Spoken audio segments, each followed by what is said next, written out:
The wooden doors of the Caldwell County Land Commission office swung open with a force that rattled the window panes, and every head in that stuffy room turned toward the doorway. Orville Turner stood there like a storm that had finally made landfall, his hat dusty from 2 days of hard riding, his jaw set with the kind of iron determination that could bend railroad spikes. He was not supposed to be here. He had received the summons only this morning, a crumpled note shoved under his bunkhouse door by a boy who vanished before Orville could ask a single question. But the moment he read those words, he had saddled his horse and ridden without stopping. Commissioner Harold Beecham sat behind a long oak table, flanked by 2 other men in wool suits who looked like they had never spent a single honest day under the Kansas sun. Beside them sat a notary with ink-stained fingers and guilty eyes. And at the corner of that table, pressed into a chair like something that had already been decided, was the document. Orville could see the signature from 6 feet away, that looping, careful script that he had watched scratch across letters and ledgers, and tender little notes tucked into his coat pocket on cold mornings. Emma Shepard's name, signed at the bottom of a deed of transfer. Her land, her father's land. 160 acres of the finest grazing land in Caldwell County, signed over to the Beecham Land and Cattle Consortium for the price of what amounted to nothing more than an insult dressed up as a number. Orville did not raise his voice. He did not need to. When a man like him spoke quietly, the room went dead silent anyway. Her signature was never given freely, he said. The words landed like a rifle shot. Commissioner Beecham's face went the color of old flour. The notary's pen clattered against the tabletop. One of the suited men began to stand, but the look Orville fixed on him made him reconsider and settle back down into his chair. "Mr. Turner," Beecham said, his voice working hard to recover its authority, "this is a legally convened proceeding of the Caldwell County Land Commission, and you are interrupting official business. That document was witnessed and notarized and filed in accordance with the laws of this territory." "Then you will have no trouble explaining," Orville said, stepping fully inside the room now and letting the door swing shut behind him. "Why Miss Shepard came to my door at 2 o'clock in the morning 3 weeks ago with a bruise across her cheek, and told me that a man had held her hand to a piece of paper, while another man pressed a gun to the back of her neck." The silence that followed was so complete that you could hear the flies buzzing against the window glass. What had brought Orville Turner to this moment stretched back across the better part of 6 months, and the telling of it required you to understand what Caldwell, Kansas looked like in the autumn of 1878, and what it meant to be a woman alone on the frontier, with a piece of land that powerful men wanted badly enough to do terrible things. Emma Shepard had arrived in Caldwell County from St. Louis in the spring of that same year, 1878, following the death of her father, Thomas Shepard, who had homesteaded his claim along Cimarron Creek back in 1871 and had spent 7 years building it into something real. Thomas had been a quiet, deliberate man who believed in honest work and hated debt, and he had left his daughter a deed, a small herd of mixed cattle, a 2-room house with a solid stone foundation, and exactly $17.40 in a coffee tin above the stove. He had also left her alone in a world that had very little patience for a 24-year-old woman who refused to be bought or moved or frightened off her own ground. Emma was not what people expected when they heard the word schoolteacher, which was what she had been in St. Louis before her father's illness brought her west. She was not soft-spoken or delicate or inclined to flutter. She was 5 feet and 4 inches of pure stubbornness, with dark auburn hair that refused to stay pinned and eyes the color of creek water in summer, a particular shade of green-brown that changed depending on the light and her mood. She could ride well enough. She could fire her father's old Springfield rifle with reasonable accuracy, and she could read a legal document faster and more carefully than most of the men in Caldwell County. That last skill was what made her dangerous to Harold Beecham. Beecham had been acquiring land along Cimarron Creek for 3 years by the time Emma arrived to claim her inheritance. He was not a cattleman himself, not in any real sense. He was a speculator who wore a cattleman's hat and understood that the railroad was coming, that when the Atchison, Topeka, and Santa Fe laid tracks through this part of Kansas, the land along the creek would be worth 10 times what it was today, and that the man who held that land would be richer than anyone else in the county. He had already purchased or pressured 6 families off their claims. Some had sold willingly because the frontier was hard and isolation wore people down. Others had been convinced by means that never made it into any official record. He had not expected Thomas Shepard's heir to show up and refuse to negotiate. Emma had read her father's deed 3 times on the train from St. Louis, and she had read every document that arrived at her door from the moment she settled in. When Beecham's first representative came to call, a smooth-faced young man named Dolly who wore a city suit and carried a briefcase, she had listened to his offer politely, asked him to leave the papers, studied them for 2 days, and then written a letter to an attorney in Wichita requesting a second opinion on the valuation clauses. When the attorney wrote back confirming her suspicion that Beecham's offer was approximately 1/5 of the land's actual market value, she wrote a polite but absolutely final letter of refusal to the consortium. After that, things got less polite. Orville Turner had been running cattle in Caldwell County since 1873, and he had seen a great many things come and go. He was 30 years old that autumn, broad through the shoulders, weathered in the face in the way that the Kansas wind weathered everything it touched, with dark brown eyes and hands that were calloused from honest work. He owned a modest cattle operation 2 miles east of the Shepard claim, a herd of around 200 head, a bunkhouse with 4 reliable hands, and a house he had built himself from limestone blocks he'd quarried from the creek bed. He was not a rich man, and he did not pretend to be, but he was a free man, and he knew the difference between the two with the bone-deep clarity of someone who had worked for wages before he had worked for himself. He had first laid eyes on Emma Shepard at the Caldwell Mercantile on a Wednesday morning in late April, when she had come in to purchase flour and lamp oil and a new coil of rope, and had argued, with complete composure and an array of facts she clearly had memorized, with old Hiram Wells about the price of corn feed. Hiram had been overcharging customers for the better part of 2 decades, and nobody had ever called him on it publicly, and watching this woman with Creekwater eyes reduce his justifications to rubble with quiet, relentless logic had given Orville a feeling he couldn't quite categorize. It sat somewhere between admiration and something warmer and more troubling. He had introduced himself afterward out on the boardwalk while she was loading her purchases into a wagon that had seen better days but was clearly well maintained. "Orville Turner," he said, tipping his hat. "I run cattle east of the Cimarron. Your father was a good neighbor." She looked at him with those shifting eyes and said, "I'm Emma Shepard. I intend to be just as good a one." Then she climbed onto the wagon seat and flicked the reins and drove away without looking back. He thought about that moment for longer than he would have admitted to anyone. Their paths crossed naturally over the weeks that followed. It was impossible to be a cattle operation in that part of Caldwell County without intersecting with the Shepard claim, which shared a fence line with Orville's eastern pasture. He helped her rehang a gate that the spring floods had knocked loose. She brought him a jar of preserved peaches when he was down with a fever in May, left it on the porch with a note that said simply, "For the fever, good for the spirit too." His foreman, a weathered Texan named Roy Briggs who had seen everything twice, watched the jar of peaches arrive and said nothing, but his silence had a quality to it that suggested he had opinions. By June, Orville was looking for reasons to ride past her fence line. By July, he had stopped pretending those reasons were about fence lines at all.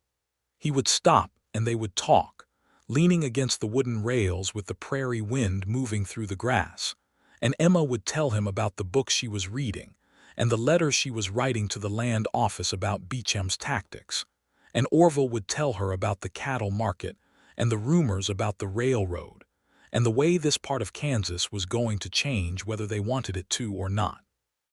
The conversations always lasted longer than either of them intended. He noticed the first sign of trouble in mid-July when he rode up to her fence line one morning and found 3 of her posts knocked down in a row, the wire cut cleanly, and 2 of her cattle missing. He helped her string new wire, and he did not say what he suspected, but the look they exchanged over the fence post said it clearly enough. "Beecham?" she asked, not as a question really. "Most likely," he said. "I expected it," she said. "I've been corresponding with the Territorial Land Office in Topeka. There are legal protections for homestead claims that his consortium has been ignoring." "Legal protections mean something different out here than they do in Topeka," Orville said carefully, not wanting to frighten her but needing her to understand. "I know that," she said, and her voice was level and her eyes were clear. "I'm not frightened of Harold Beecham." He believed her. That was the problem. She wasn't frightened, and her courage both moved him and kept him awake at night because it put her directly in harm's way. The harassment escalated through August. Someone poisoned the trough in her south pasture, and 2 of her cattle died.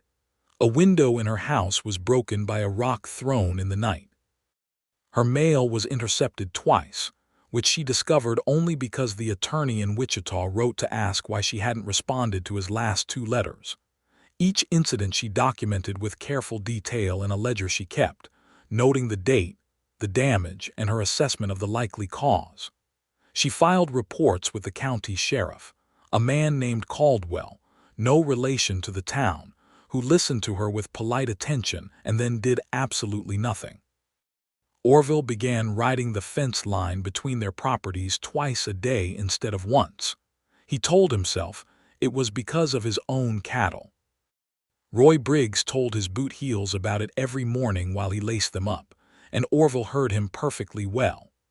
In late August, on a Thursday evening when the heat was still brutal at 6 o'clock, and the sky was turning the color of copper and fire, Orville found a reason to check that fence line that he didn't bother to dress up at all. He simply saddled his horse and rode over, and Emma was on the porch with a glass of water and a legal document in her hand, and she looked up at him with an expression that was tired in a way that had nothing to do with physical exhaustion. "Sit down," she said. "If you're going to keep riding over here, you might as well be useful and tell me what this means." She held out the document. He dismounted, tied his horse to her porch rail, climbed the 2 steps, and sat in the other chair. He took the document from her hand, and when their fingers brushed, neither of them pretended that the contact was entirely accidental. It was a letter from the Beecham Land and Cattle Consortium's attorney, framed as a notice of intent, a legal threat wrapped in courtly language that boiled down to a claim that Thomas Shepard had borrowed money from Beecham in 1875, and that the land now served as collateral for that outstanding debt. Emma watched Orville read it with the same careful expression she used on everything. "Is this true?" Orville asked. "Did your father borrow money from Beecham?" "I don't know," she said. "My father's letters to me never mentioned it, but I also don't have all his financial records. Some were lost in the flood of 1876, he told me." "Beecham's claiming a promissory note," Orville said, reading more carefully. "He says it was executed in March of 1875. "I have written to 3 of my father's associates asking if they ever heard of such a thing," Emma said. "I have heard back from 2 of them. Neither has any knowledge of it." "He could have manufactured it," Orville said quietly. "Yes," she said just as quietly. "I know." They sat with that for a moment, the prairie evening going golden around them, a meadowlark somewhere in the grass making its liquid call. "Emma," Orville said, and it was the first time he had used her given name without her invitation to do so, and he noticed the slight change in her expression when he did. "I don't want to scare you, but Beecham has removed people from their claims before.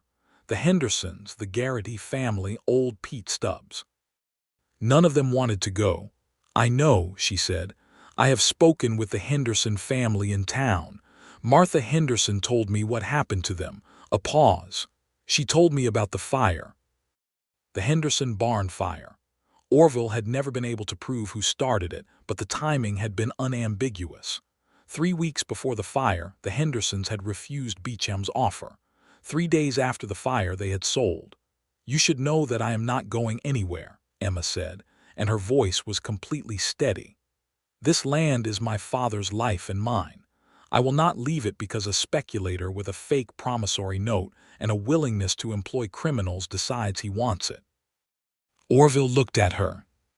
She was looking at the horizon, her jaw set, her hands folded in her lap with a composure that was something other than calm. It was controlled. It was deliberate. It was the kind of courage that knows exactly what it costs. Something in his chest that had been cautious and defended for a long time cracked open like dry ground in a rainstorm. "Then you won't be alone in defending it," he said. She turned her head and looked at him, and the expression on her face moved through something complicated before settling into something simple and clear. "I appreciate that, Orville," she said. After that evening, the nature of things between them changed in ways that were difficult to name and impossible to ignore. Orville began arriving openly instead of finding pretexts.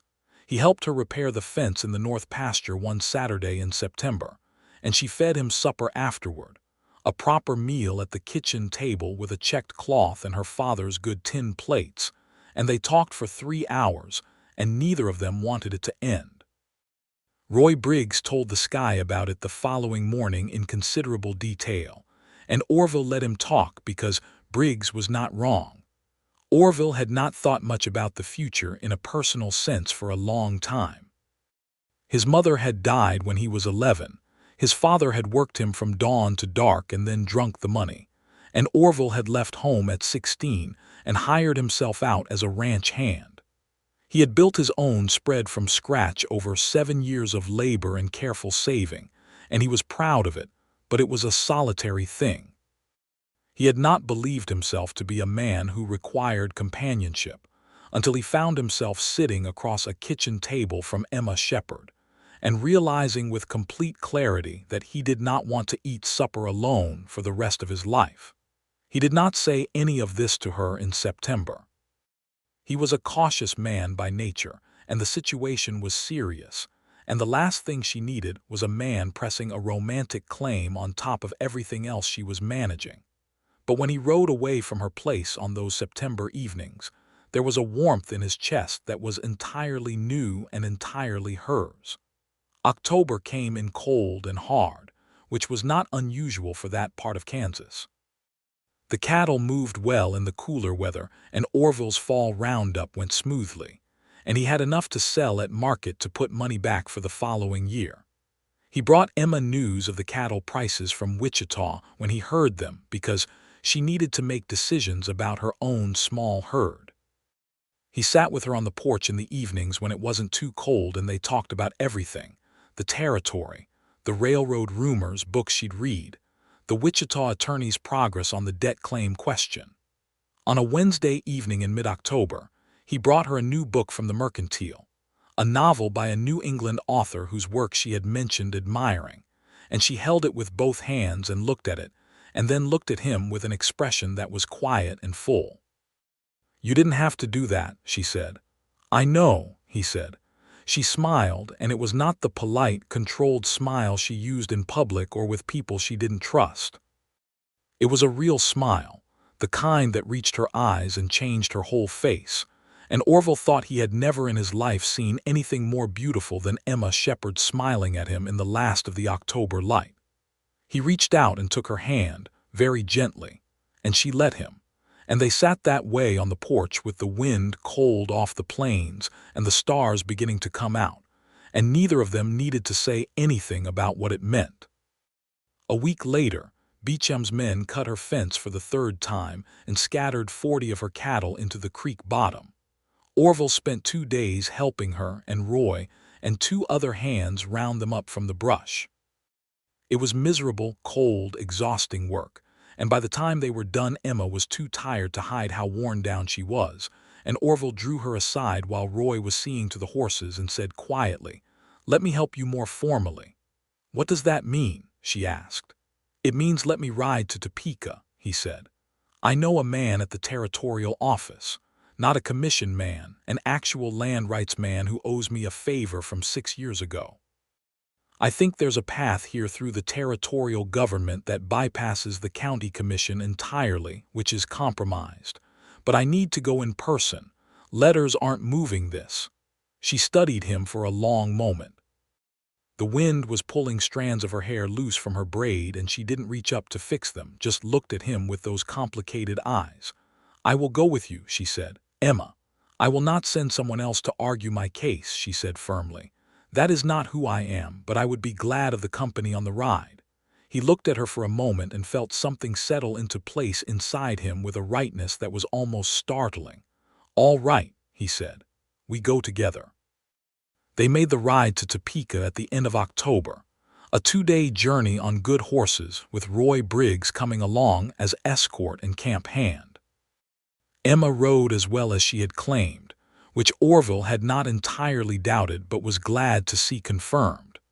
They camped the first night along a creek bed in a grove of cottonwood trees that had gone yellow and gold in the autumn cold, and Roy made coffee and then went to sleep at a tactful distance, and Orville and Emma sat by the fire.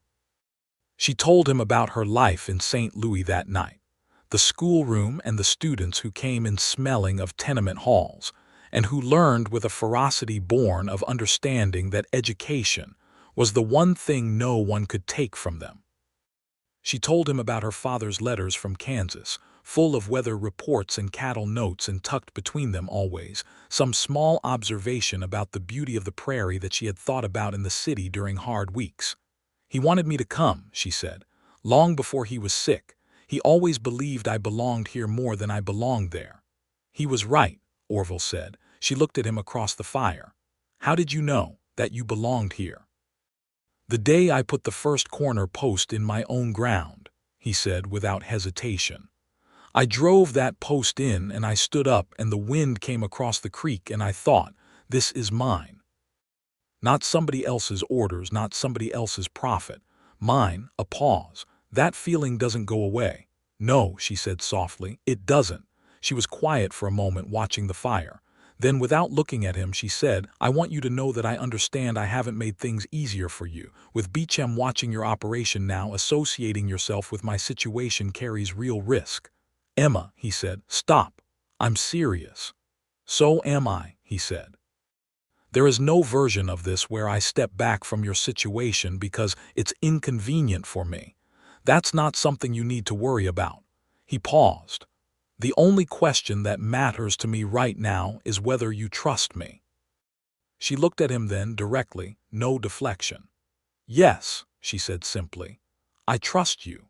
He reached across the space between them and she met him halfway, and he held her hand in both of his, and the fire crackled and the cottonwood leaves moved in the wind overhead, and it was the most natural thing in the world and also the most significant. Topeka was 3 times the size of Caldwell and moved at a different speed, full of lawyers and politicians and the particular kind of noise that government business made. Orville's contact at the territorial office was a man named Arthur Lind, a thin, dry-voiced man who had spent 20 years in land administration and had the soul of an archivist, which was exactly what they needed. He listened to everything Emma presented, her documentation, her ledger of harassment incidents, the suspicious promissory note, the land values and the railroad proximity, with his hands folded on his desk and his eyes moving back and forth between her face and her papers. When she finished, he said, "Miss Shepard, the promissory note is almost certainly fraudulent. We have seen this pattern from the Beecham Consortium twice before in other counties." Emma's breath didn't change, but Orville saw her hand settle more firmly in her lap. "Can you prove it?" she asked. "We can investigate it," Lind said. "The territorial office has the authority to suspend a transfer action while a fraud investigation is ongoing. That buys you time. The deeper problem is the county commission in Caldwell, which appears to have been persuaded to act as Beecham's instrument rather than an impartial body." He tapped the papers. "If he presents that note to the commission and they ratify it, You'll have a deed transfer on record that will take months to unwind in the courts, even if we eventually prove the fraud. Then we need to prevent the commission from acting on it in the first place, Emma said. That will require someone to stand before that commission and formally challenge the document's validity before they vote, Lynn said. He looked at both of them. It's not a courtroom. There's no formal procedure for it. But under territorial law, a challenge made publicly before a commission vote puts the vote into question and gives my office grounds to intervene. Orville looked at Emma. Emma looked at Lynn. Then that is what we will do, she said. They rode back from Topeka with a letter from Arthur Lind and a timeline that was uncomfortably tight. Beecham had apparently moved up his commission filing date, information that Lind's office had picked up through the same kind of bureaucratic rumor network that existed even in 1878 and moved fast when money was involved. The commission hearing was scheduled for November 14th. They had 12 days. Those 12 days were the most electric of Orville's adult life, and not entirely because of Beecham. He and Emma worked together with a single-minded intensity, riding to neighboring farms to gather sworn statements from people who had witnessed the harassment, writing to the Wichita attorney for his written opinion on the promissory note, and corresponding with 2 other families who had been displaced by the consortium, and who were willing to put their names to documents about how that displacement had occurred. But between the urgent work, in the evenings and the odd quiet moments that punctuated the labor, something between them deepened and clarified like creek water settling after a storm. Emma worked at his kitchen table some evenings because the light was better in his house, and Orville sat across from her, and they passed papers back and forth, and their hands touched more than the papers required, and neither of them pretended otherwise. One evening he was helping her with a letter to the Wichita attorney, going over the legal language, and she made a small frustrated sound and put down her pen and pressed her fingers to the bridge of her nose. "This is exhausting," she said quietly. Not complaining, just stating a fact. He reached across the table and rested his hand over hers, and she turned her hand over and held on. "I know," he said. "I keep thinking about what my father would say," she said. He was not a man who looked for fights, but he also had a saying. He said, "The ground doesn't lie. Whatever people do or say, the ground stays true." He was a wise man, Orville said. "He would have liked you," she said, looking at him with an openness that was new, a lowering of the last of her careful defenses. He liked people who meant what they said. He looked at her in the lamplight, her hair loose around her shoulders because it was evening and she was tired and she had unpinned it an hour ago, and she looked young and real and complicated and entirely herself, and he said, with no preamble at all, "I love you, Emma." She was quiet for just a moment, and in that moment every natural sound in the house, the wind, the creak of the house settling, the faint pop of the lamp wick was perfectly clear. "I know," she said softly, and then with a kind of deliberate courage that was entirely characteristic of her, "I love you too, Orville." He stood up from his chair and came around the table, and she stood to meet him, and he held her with the same care he gave everything that mattered to him, and she rested her head against his chest and both of them breathed. "When this is over," he said quietly, against her hair. "When this is over," she agreed. On the 11th of November, 3 days before the commission hearing, everything nearly fell apart. Orville came to Emma's door at dawn to go over their plan for the hearing and found the door standing open and Emma not inside. His heart dropped straight into his boots before he forced himself to think clearly. Her horse was still in the barn. There was no sign of disturbance in the house. He checked the barn, the small field, the creek path. He found her down at the creek bank, sitting on a rock in the early morning cold, her coat wrapped around her, staring at the water. She heard him come and turned, and even in the early gray light he could see that something had happened. "Tell me," he said, sitting beside her on the rock. She held out a piece of paper. It was a letter delivered overnight somehow, slipped under her door. It was written in a hand he didn't recognize, and it was not signed, and it contained a threat that was explicit and direct. If Emma Shepard appeared at the Land Commission hearing on November 14th, she would regret it. The letter named things it had no right to know, the route they had taken to Topeka, the name of the man they had spoken with, the specific documents they had compiled. Someone had been watching them for weeks, or someone inside the system was feeding information to Beecham. "How much of this do you think he can actually do?" Emma asked. Her voice was controlled, but her hands were cold when he covered them with his. "I don't know," he said honestly, "but I know that this letter exists because he's afraid. He wouldn't threaten you if he thought he'd already won." She looked at the letter again. "He names Arthur Lind. He implies that Lind's intervention can be neutralized." Orville read that section again. It was a vague threat, the kind designed to create paralysis rather than provide specific information. "That's pressure, not proof," he said. "Lind isn't easily pressured. He's seen worse than Beecham." "We should write to him today," she said. "We will." He kept hold of her hands. "Emma, look at me," she looked. "I need you to tell me what you want to do," he said carefully. "Not what you think you should do, what you actually want."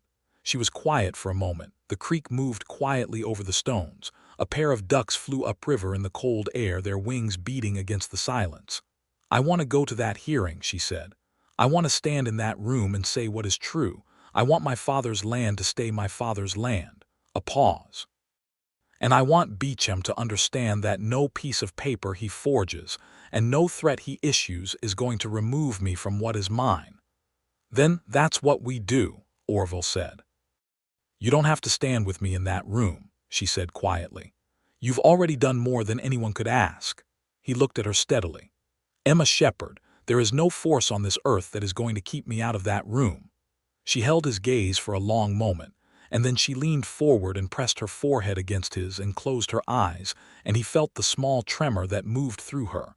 Not fear exactly, more like the release of something she'd been holding very tightly for a very long time. "All right," she whispered, "all right." They spent the 11th and 12th in intense preparation, and on the evening of the 12th, something happened that changed the shape of what they would be walking into. Roy Briggs came to the door of Orville's house with a look on his face that Orville had only seen twice before, and both times it had preceded something significant. Roy sat down at the kitchen table with his hat in his hands, and told them what he'd heard at the livery stable that afternoon from a man named Cooper, who worked for Beecham as a general hand, and had apparently decided that his conscience had a limit that had been reached. Cooper had told Roy, in the stall while they were both tending horses, that he had been in the room 3 weeks ago when Emma's signature had been obtained. He had not been one of the men who did it. He was very clear about that. He had been there to hold the horses, he said, which was not much better but was not the same. He described what had happened in detail that was too specific to be fabricated.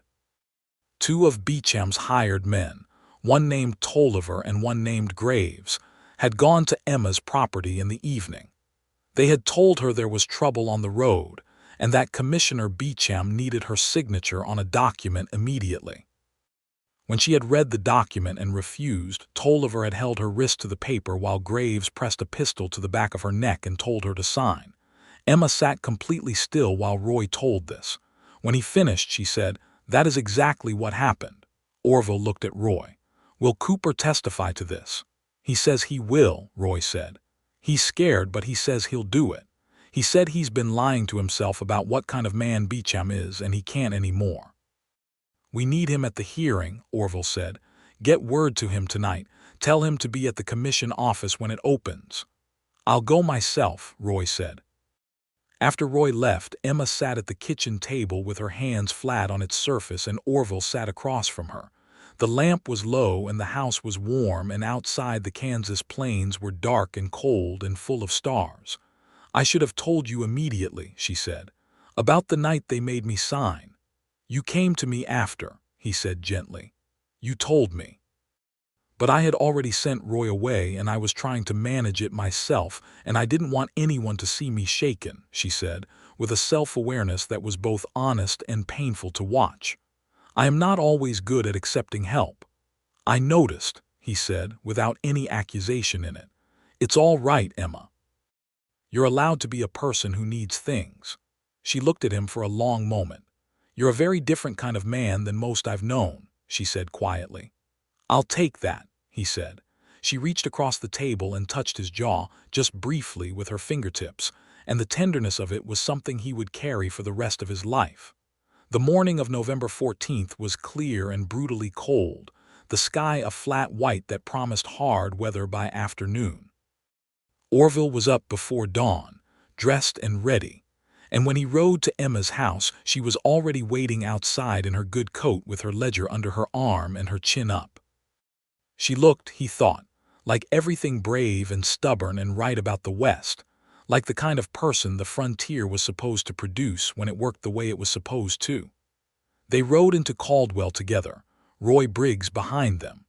Cooper was waiting outside the commission office when they arrived, a weathered, uncomfortable-looking man in his 40s who kept his hands in his pockets and would not quite meet Emma's eyes when she approached him. "Mr. Cooper," she said, standing before him with perfect composure, "I understand that what you did was wrong, and I know you know it too, but you're here now and that means something." He nodded, still not meeting her eyes. "Yes, ma'am." They went inside. The commission office was not a large room. It held the long oak table with the 3 commissioners, a small gallery of wooden chairs along one wall where various interested parties had gathered, including 2 of Beecham's attorneys and Beecham himself, sitting in the corner with the particular stillness of a man who thought he had already won and was simply waiting for the formality to complete. He was a heavy-set man in his 50s, with a carefully trimmed beard, and the kind of expensive suit that people wore when they wanted you to think of them as important rather than dangerous. He looked at Emma when she came in with an expression of polite contempt, and then he looked at Orville, and the expression became something sharper.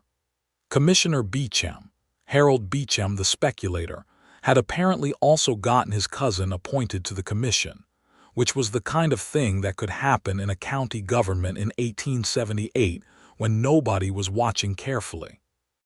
His cousin was the man in the center chair, a shorter, lighter version of Harold with the same careful beard and the same eyes that didn't quite match the smile. The hearing opened with Commissioner Cousin presenting the deed of transfer and the promissory note as the basis for the transaction. One of Harold Beecham's attorneys gave a statement about the legal validity of the note and the precedent for debt collateral land transfers. He spoke smoothly and at length, and with the clear expectation that he was the most competent person in the room. When he finished, Emma rose. She spoke for 11 minutes. She presented her documentation with precision and clarity, the ledger of harassment incidents with dates and descriptions, the letter from Arthur Lynn's office noting the fraud investigation and the suspension of transfer action, the statements from neighbors about the wire cutting and the livestock deaths, and the opinion from the Wichita attorney on the legal deficiencies in the promissory note, including the fact that the notary stamp on the note used a notarial seal that had not been issued in Kansas until 1877, 2 years after the note was supposedly executed. That last point landed visibly. The notary who had been sitting at the corner of the table went absolutely gray. When Emma sat down, Beecham's attorney rose to respond, and that was when Orville stood. He had not planned to say exactly what he said. He had planned something more measured, something that would address the legal points and support the challenge formally. But when he looked at Emma sitting at that table with her evidence laid out in front of her and the weight of 7 months of harassment behind her, and he looked at Harold Beecham in his expensive suit in the corner with his contemptuous eyes, something in Orville simplified completely. "Her signature was never given freely," he said. The room changed. He told the commission what Cooper had told him. He said it plainly and without embellishment. He said that Emma Shepard had been visited at her property by 2 of Beecham's hired men, that one had held her wrist to the paper, and the other had placed a firearm against the back of her neck, and that under these conditions she had signed a document that she had every right and reason to refuse. He said that he had a witness to these events present in the room, and he indicated Cooper, who was sitting in the gallery with his jaw set and his hands on his knees. Cooper stood up when Orville indicated him. His voice shook a little, but he spoke clearly. He confirmed what had happened in specific detail. He said the names of Tolliver and Graves. He said that he had held the horses outside and that he had heard what was said through the window of the house. Harold Beecham stood up. "This man is a disgruntled former employee," he said, his voice carrying its years of practice in rooms like this one. "His testimony is self-serving and unverifiable, and the deed of transfer is void." Everyone turned. The man who had spoken was not one of the commissioners and not one of the lawyers. He was a thin man who had come through the side door while Beecham was speaking, and he was holding a letter with a territorial seal on it, and his name was Arthur Linde.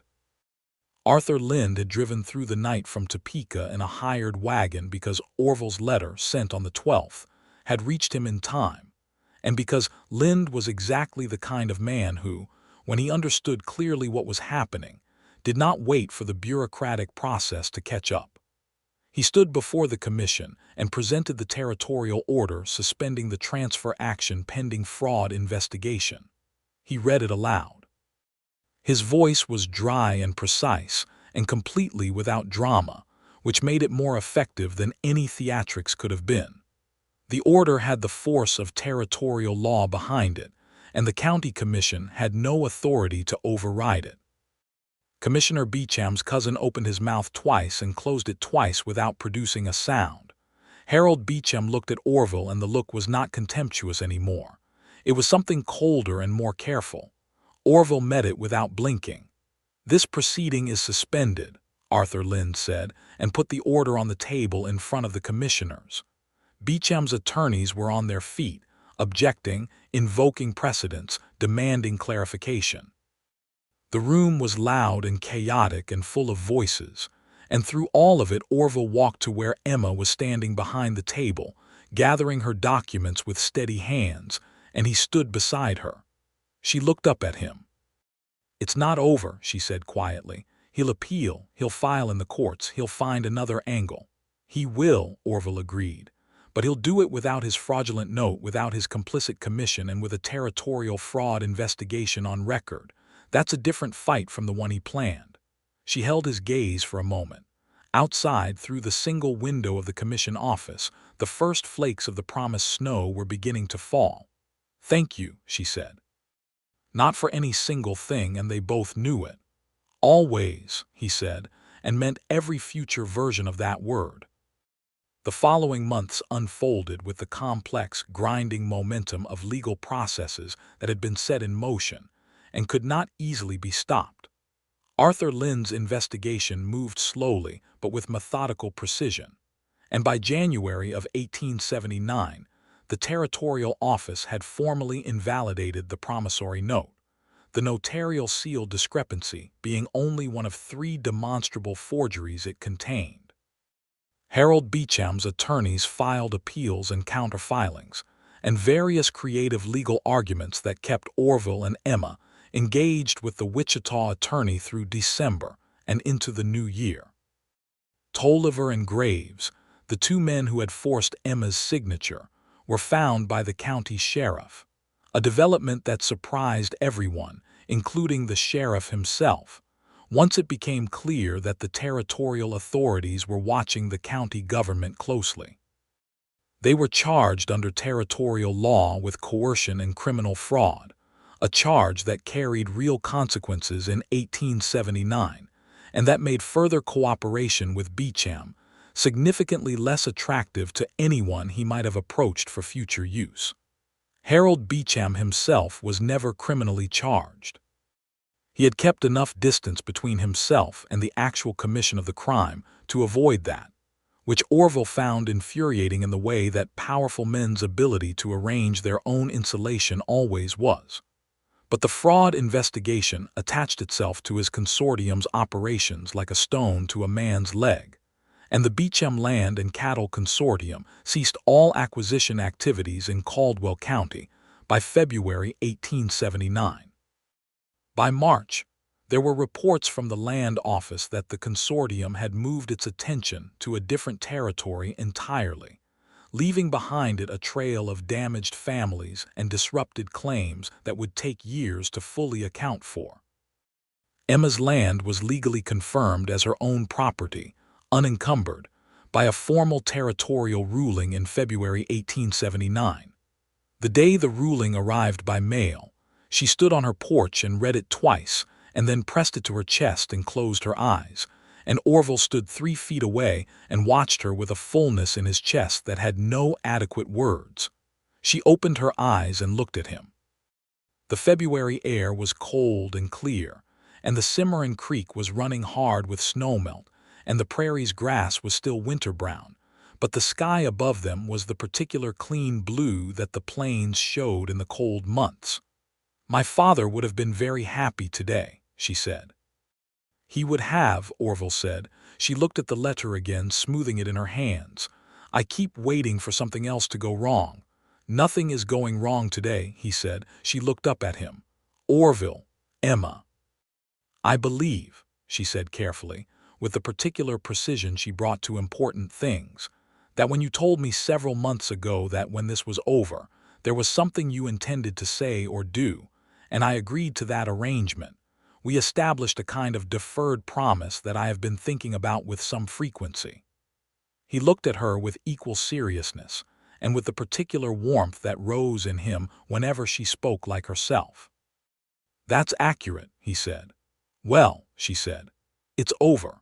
He stepped forward and she stepped forward simultaneously, as if pulled by the same thread, and he took her face in his cold-roughened hands and kissed her there on the porch in the February sunlight, and she kissed him back with all of the feeling she had been holding carefully behind her competence and her courage for the past several months, and it was warm and real and entirely unhurried.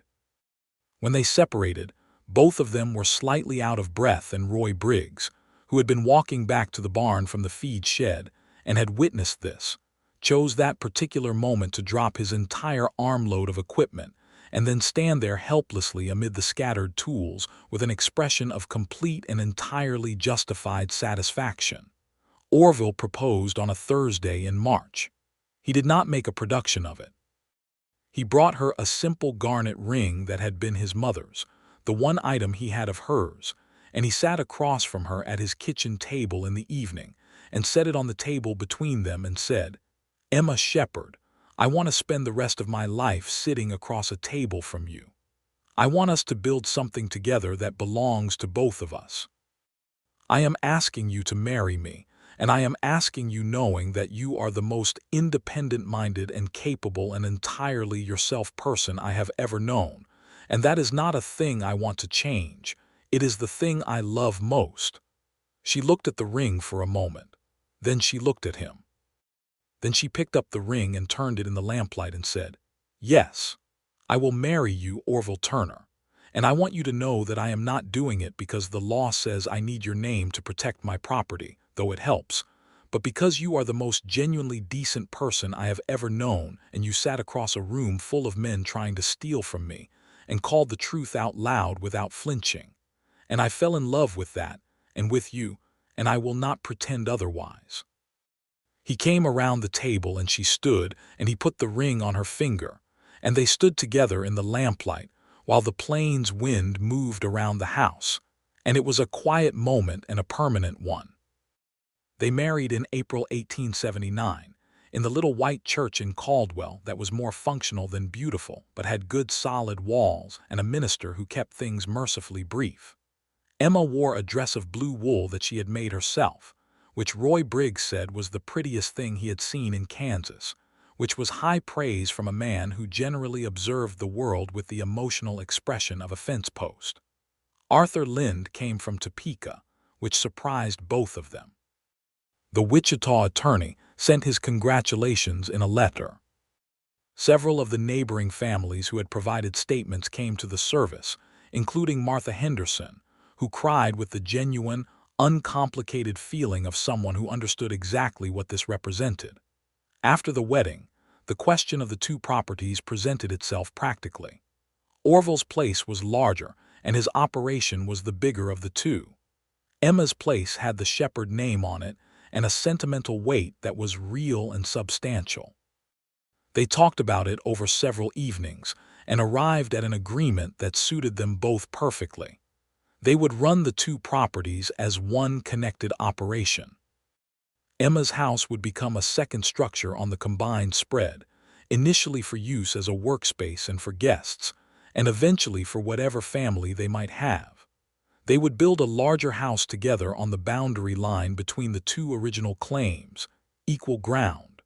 That building project occupied the summer of 1879, and it was one of the happiest times of Orville's life. He and Emma worked alongside each other with Roy and the other hands, hauling limestone blocks from the creek bed, mortaring them in the long summer days, and in the evenings they sat on the rising walls and watched the sun go down over the Kansas plains and ate supper out of tin plates and talked about everything and nothing with the ease of two people who had stopped performing for each other and were simply present. Emma continued to manage the financial records for the combined operation, which she did with the same systematic intelligence she brought to everything. She caught 3 pricing errors in their supplier contracts in the first month and saved them more money than they had spent on building materials. Orville, who had never had anyone to share the mental weight of running a cattle operation, found the experience of being genuinely partnered to be something he had not fully imagined before it happened. They were not without their difficulties. Emma was accustomed to making decisions independently, and sometimes made them without consulting him, not from any desire to exclude him, but from a lifetime habit of self-reliance that did not disappear overnight. Orville was sometimes more cautious than she thought the situation required, and occasionally she told him so with a directness that was bracing. They argued on 3 occasions in that first year about real things, cattle decisions and money management, and the question of whether to sell the east pasture to the neighbor family who made an offer in the fall of 1879. Each argument ended with both of them actually listening, which was the important part, and each resolution left them closer than the disagreement had found them. Roy Briggs, who had been with Orville for 6 years and knew him better than anyone, told Orville one morning over coffee that Emma was the best thing that had happened to the operation and also to him personally, and Orville told Roy that he was not wrong and gave him a raise, which Roy accepted without ceremony, and then went back to mending harnesses. In November 1879, almost exactly a year after the commission hearing, Emma told Orville she was expecting their first child. She told him in the kitchen of the new house, which they had been living in since August, in the morning, with the breakfast still on the table. He was quiet for a moment, processing it, and then he stood up and came to her and held her with the particular careful tenderness she brought out in him and said nothing at all, because some things were too large for immediate words. "Are you happy?" she asked, her voice muffled against his shoulder. "I am the happiest man on the Cimarron Creek," he said. The pregnancy was straightforward, and Emma continued working at full capacity until about the final 6 weeks, at which point she modified rather than stopped, which Orville understood was the best he was going to negotiate. She read everything available about the modern medical thinking on obstetrics, which was admittedly not as much as she would have liked, and engaged the midwife in Caldwell, a capable woman named Mrs. Vickers, 3 months in advance. Their son was born in July 1880, during a heat wave that made the new house a furnace even with every window and door open. He came into the world on a Tuesday morning with considerable energy, and a set of lungs that Mrs. Vickers said were the finest she had encountered in 20 years of midwifery. Orville held him with the same focus he gave to important things, and the small, furious, perfect face looking up at him with New World bewilderment was the most extraordinary sight of his life. They named him Thomas, after Emma's father. Thomas Orville Turner was, from the beginning, exactly the combination of his parents that you would have predicted. He had Emma's eyes, that shifting creekwater green, and Orville's jaw. And from the first week of his life, he had an opinion about most things and was not inclined to keep it to himself. Emma nursed him and Orville walked him in the evenings when he was fussy, and Roy Briggs, who had sworn to everyone's face that he had no opinion about children, was seen sitting on the porch with young Thomas on his knee by October, explaining in considerable detail the principles of good cattle management to an audience of 4 months who listened with apparent attention. The world around them was changing with the particular velocity that the late 1870s and early 1880s produced in Kansas. The railroad came through, as the rumors had promised, in 1880, and the effect on cattle prices and land values was exactly what Orville had predicted and what Beecham had bet on. The Cimarron Creek land was worth now what Beecham had calculated it would be worth, and the irony that Orville and Emma stood to benefit from the same railroad that had driven the speculator's criminal ambition was not lost on either of them. The combined Turner operation, running cattle on both the original Shepard claim and Orville's property, sold at Wichita Market in the fall of 1880 for the best prices they had ever received. Emma ran the numbers 3 times because she didn't trust numbers that looked too good on the first pass, and when the third calculation confirmed the second, she set the ledger down and said, "We can afford the east pasture now." Orville looked at the numbers and then looked at her and said, "Yes, we can."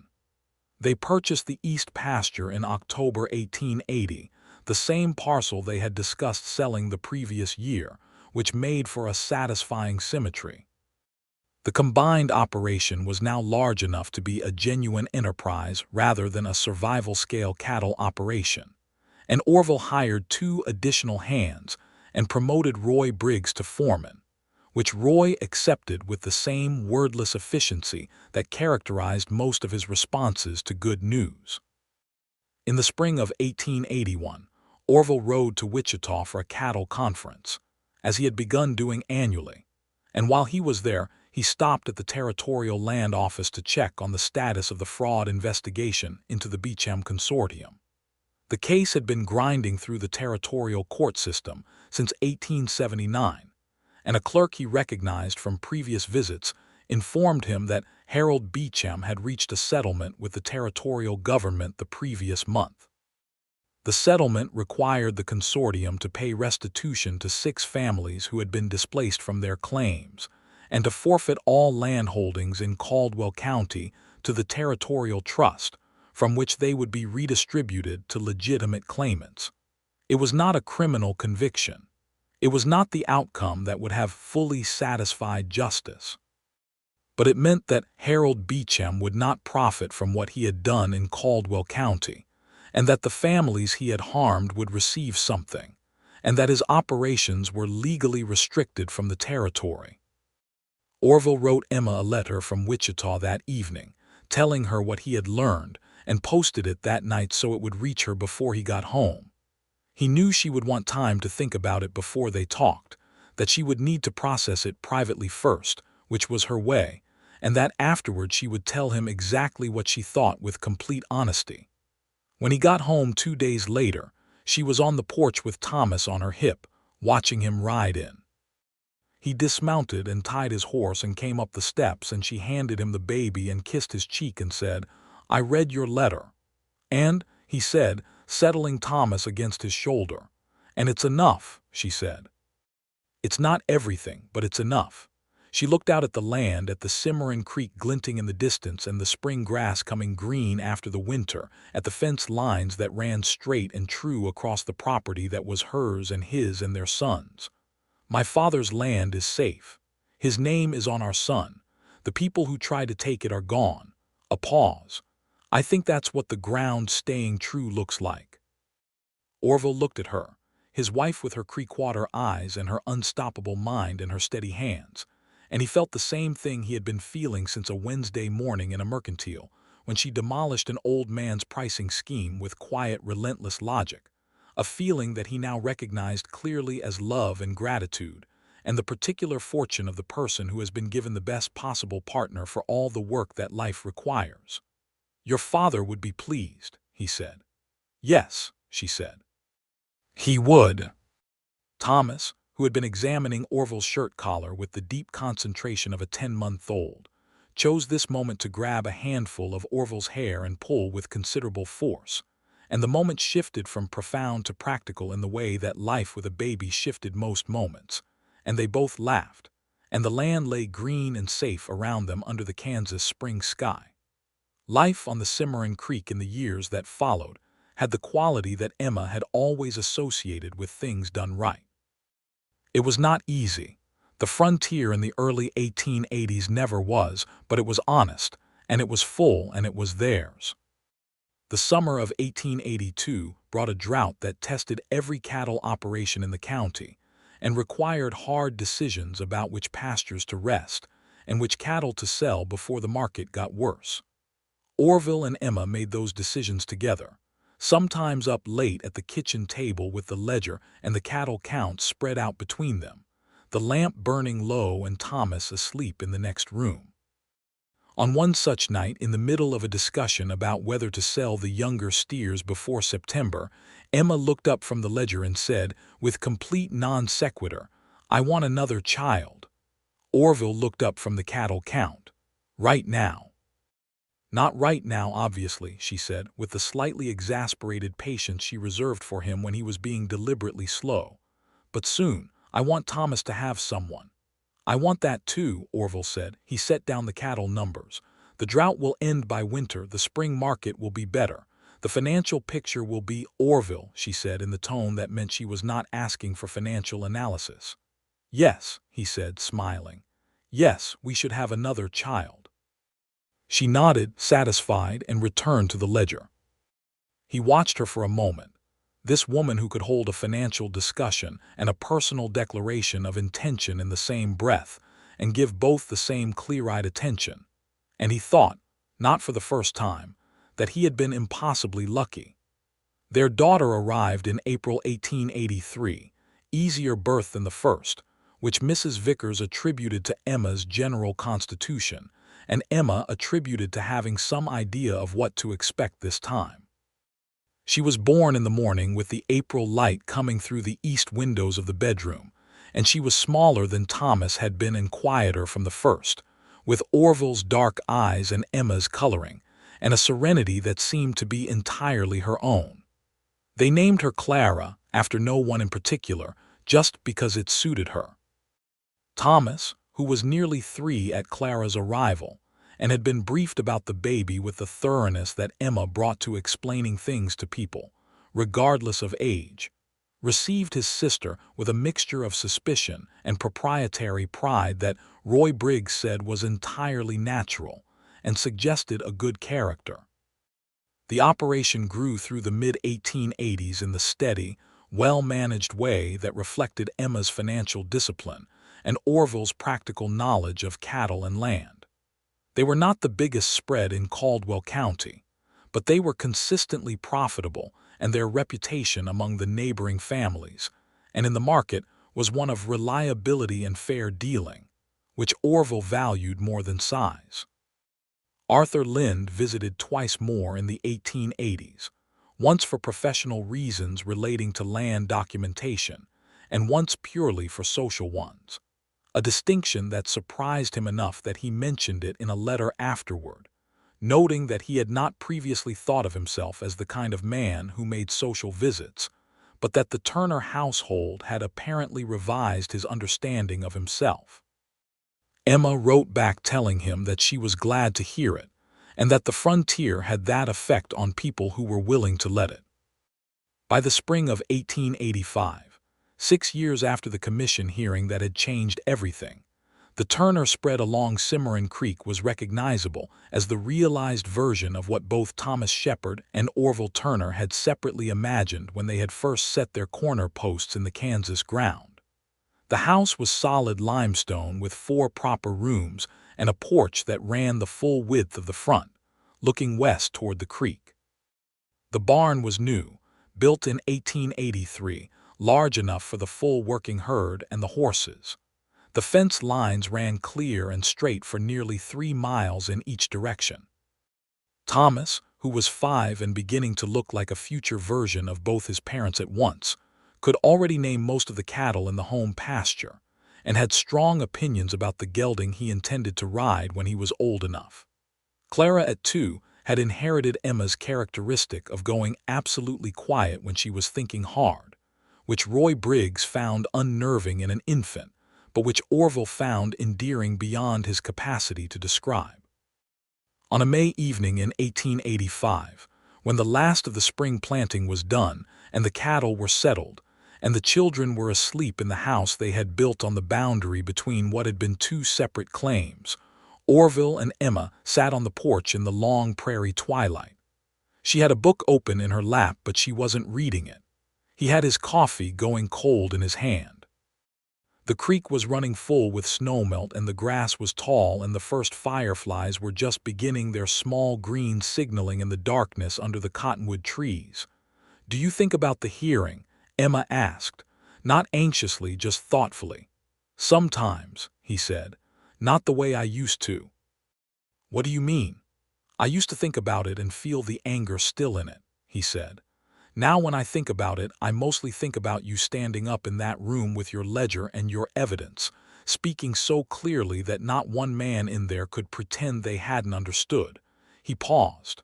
"I was already in love with you before that morning.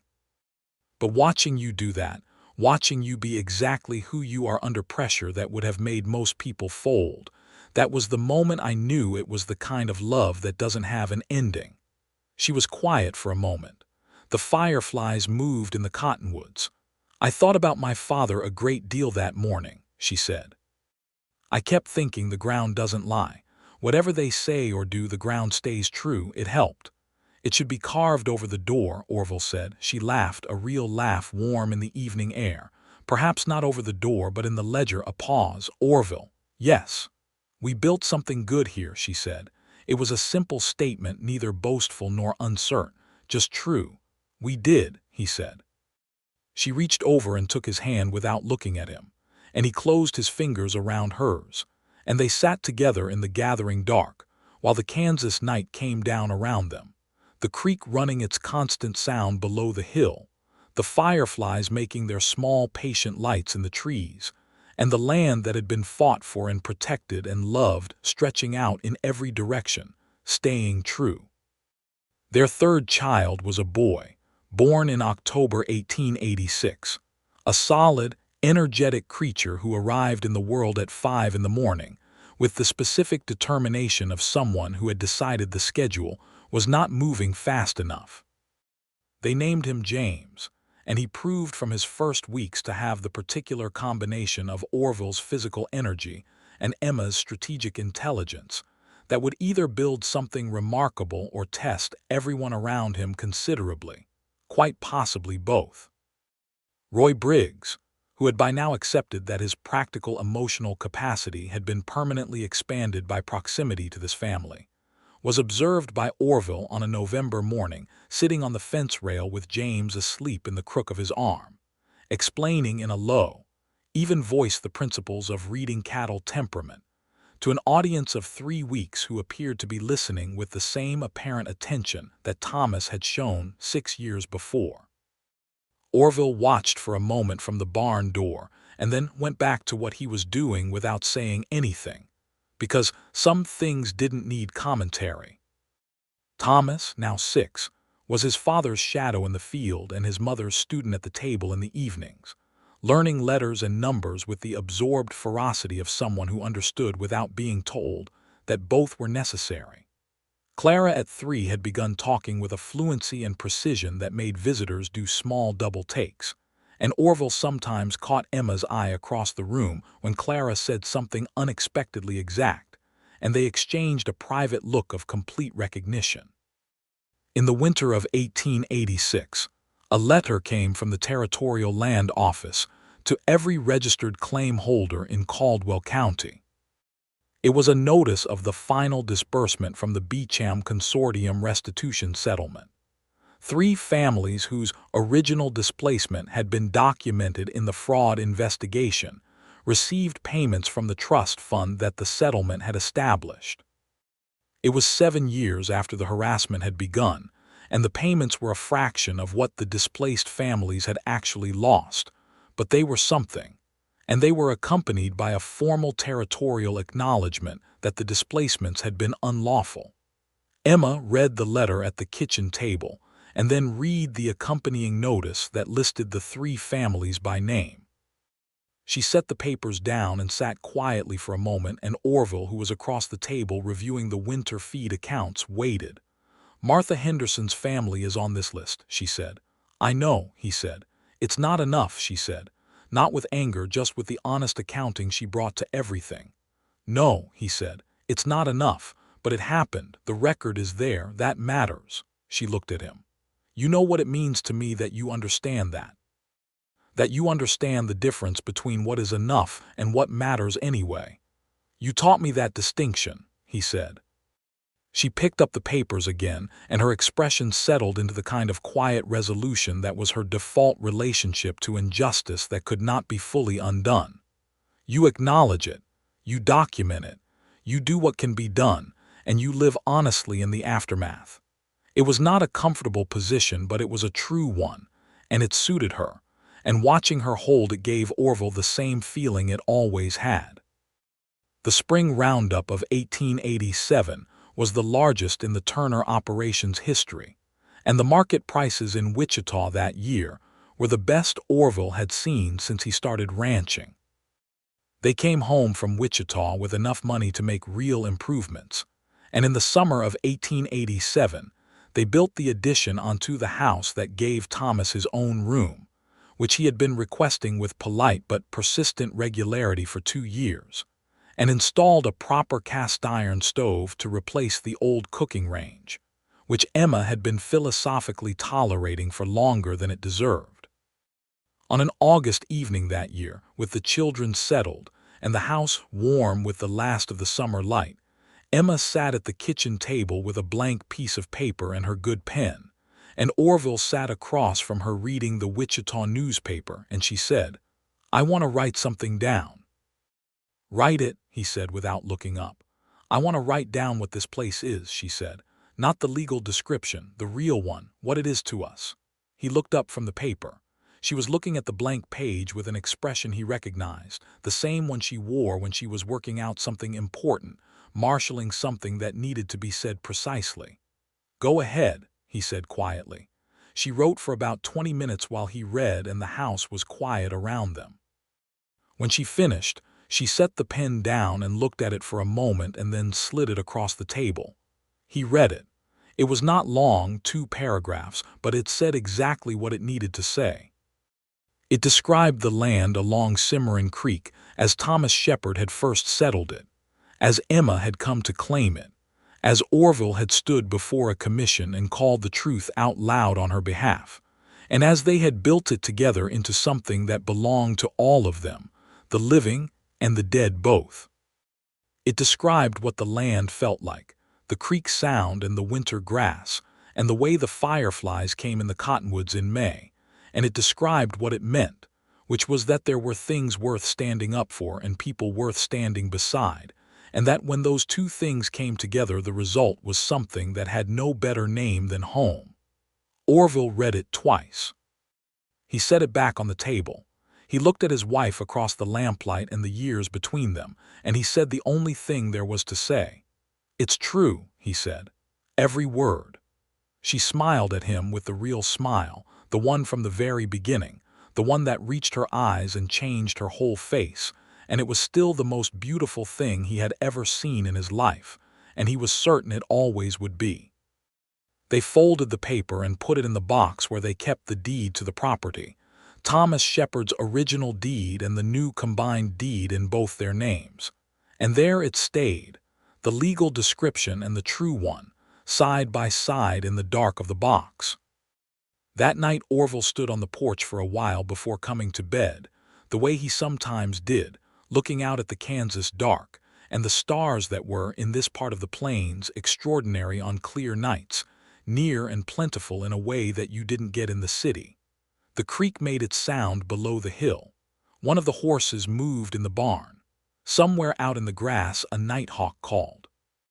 He thought about the day he had ridden into the Caldwell Commission office with 2 days of trail dust on him and fury in his chest, and how the words had come out of him with the simplicity of something that had been true long before he said it. Her signature was never given freely. It had been a legal challenge and a public declaration, and without his fully intending it at the time, a declaration of something more personal than the law. Because the reason he had been so certain, the reason there had been no hesitation and no calculation in that moment, was that she was Emma, and what had been done to her was wrong in a way that went down to the bedrock, and standing between her and that wrong was the most natural thing he had ever done. He heard the door behind him and turned, and Emma was there with 2 cups of coffee, because she knew he stood out here sometimes, and she had figured out early that he was easier to talk to when his hands were occupied. She handed him a cup and stood beside him looking at the stars. "What are you thinking about?" she asked. "That day in the commission office," he said honestly. She was quiet for a moment. "Why tonight?" "I don't know exactly," he said. "I think sometimes the mind goes back to the hinge points, the moments where things could have gone differently." "And could it have?" she asked. "Gone differently." He considered it genuinely. "Beecham had money and connections and a compromised local government," he said.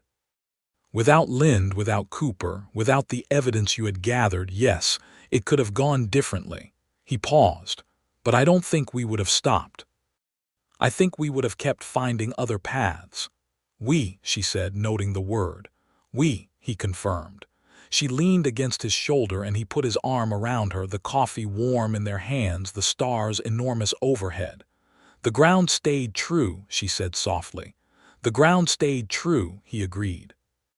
They stood there for a while longer, the 2 of them, on the porch of the house they had built together on the boundary between what had been 2 separate claims, the Cimarron Creek running its constant sound in the darkness below.